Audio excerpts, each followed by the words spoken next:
चले फिर एक नई कहानी लेकर आपके सामने प्रस्तुत हुए हैं। जो लड़की अपनी इज्जत का परवाह न करे, जो बेटे अपनी मर्यादा का परवाह न करे।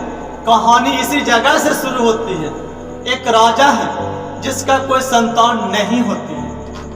वह राजा बुढ़ापा होने वाला है। उनका चिंता हो रहती है कि अगर हम मर जाऊंगा तो हमारे राज का देखभाल कौन करेगा। ये बात अपने सम्मेलन में अपने मंत्रियों के बैठक में प्रश्न खड़ा करते हैं।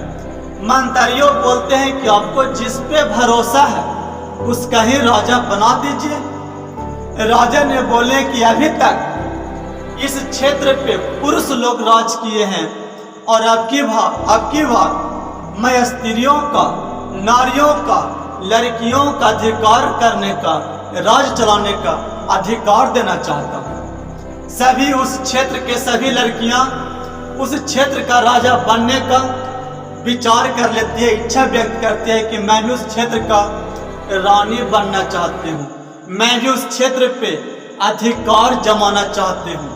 सभी इलाकों में, सभी मोहल्लों में शोर मच जाती है और सभी शोर मचाकर सुबह एक समय रखी जाती है सभी लड़कियों के उस स्थान पे पहुँचने के लिए। समय आती है और समय आने के बाद एक दिन पहले राजा ने एक शर्त रख दी है कि जो इस क्षेत्र का राजा बनेगा, जो इस क्षेत्र का रानी बनेगी, उसको एक शर्त होगी।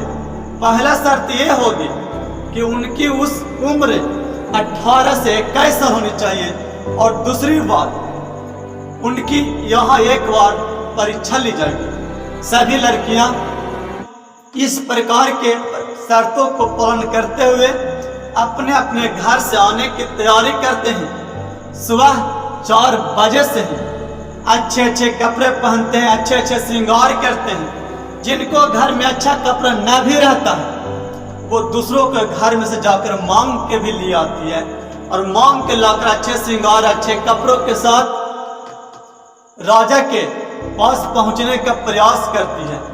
समय सुबह 6 बज जाती है और सुबह में राजा के पास एक रास्ता होते है, उसी रास्ते से सब लड़कियां आ रही है, हजारों लड़कियां आ रही है। लेकिन उस रास्ते पे एक दृश्य देखने को मिलती है। दृश्य यही था कि एक नग्न अवस्था में एक भिखारी किसी से मांग रहा है, कुछ मांग रहा है, ऐसा दृश्य देखने को मिलता है। सभी लड़कियां उस भिखारी को देखकर अपना मुख को झांपकर सीधे सीधे राजा के पास चली जा रही है, क्योंकि वह भिखारी नग्न अवस्था में था।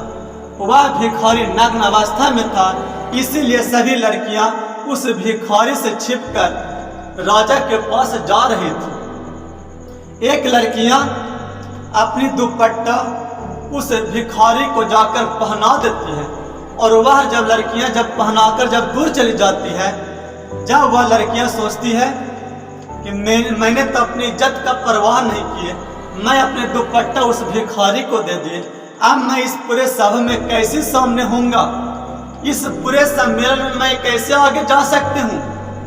वह लड़कियां शर्म के मारे एक राजभवन में एक कोने में जाकर बैठ जाती है, एक हॉल में जाकर बैठ जाती है। राजा आते हैं और राजा बोलते हैं कि आप लोग का यही परीक्षा है कि यहाँ पे अनेकों फूल रखी हुई है, प्रत्येक लड़कियों को यहाँ से एक फूल उठाना है और फूल उठाकर अपने अपने सीट पे बैठ जाना है। सभी लड़कियाँ बारी बारी से आती है, फूल उठाती है, उठाकर अपने अपने सीट पे जाकर बैठ जाती है। जो एक बार पीछे जो लड़कियाँ कोने में बैठी हुई थी, जो अपनी दुपट्टा का परवाह कर देती, त्याग कर देती, वह लड़कियां एक हाथ से छाती को धरती है और छाती को हाथ को रखते हुए वो आगे जाती है और जैसा ही वो फूल उठाने का प्रयास करती है वैसे ही उसका राजा हाथ पकड़ लेता है। जैसा ही उसका राजा हाथ पकड़ता है वह लड़कियां राजा का चेहरा देखता है और पहचान जाता है कि जिस भिखारी को मैंने कपड़ा दान दिया है, जिस भिखारी को मैं अपने दुपट्टा दान दिया है, और वही आज भिखारी आज राजा बनकर आए हैं। राजा उसे संकेत इशारा देते हैं कि चुप, ये सारी बातों को किसी को नहीं जानना चाहिए। राजा अपने मंच पे उस लड़कियों को खड़ा कर लेते हैं और खड़ा करके सभी लड़कियों को बोलते हैं कि जिनको जिनको हाथ में फूल लिए हैं सभी फूल इन लड़कियों के ऊपर छींट दीजिए। सभी लड़कियां हैरान हो गए, ऐसा क्यों? राजा ने बोले कि जो लड़कियां एक भिखारी को कपड़ा नहीं दान कर सकता है, जो लड़कियां एक नग्न अवस्था भिखारी को एक पतली से एक छोटी सी कपड़ा नहीं दान कर सकती है, वह लड़कियां हमारे देश का क्या चलाएंगी? वह लड़कियां हमारे राज का क्या चला सकती हैं?